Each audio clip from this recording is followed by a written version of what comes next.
अपर प्रधान मुख्य वनरक्षक महाराष्ट्र राज्य यांच्या वतीनं हिवाळी पाण पक्ष्यांची प्रगणना करण्यासाठी 19 जानेवारी 2025ला जागतिक संस्थेनं ठरवलेल्या निकषानुसार खालापूर तालुका वन विभागानं तालुक्यातील विविध पाणथळांवरती सर्वेक्षण कार्यक्रम आयोजित केलेला होता। विविध पाणथळांवरती स्थानिक प्रजातींसोबतच विदेशी पक्षी निरीक्षण आणि प्रगणना करण्यासाठी वन खात्याचे अधिकारी आणि त्यांच्या कर्मचाऱ्यांच्या सोबत पक्षी मित्र तसंच हेल्प फाउंडेशन सारख्या संस्थांनी सुद्धा सहभाग घेतलेला होता।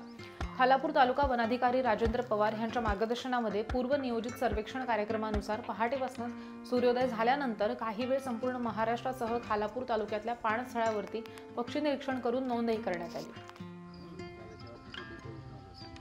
अजून तो जेव्हा आटेल ना, आटल्यानंतर आता हे जे स्टोन्स आहेत, स्टोनच्या बाजूने पूर्ण असा काहीतरी असा धुरासारखा असं काहीतरी हलताना दिसणार। तो जर का तुम्ही लाईट मारलीत ना, तो एका ठिकाणी जमा होतो, मग तो तुम्ही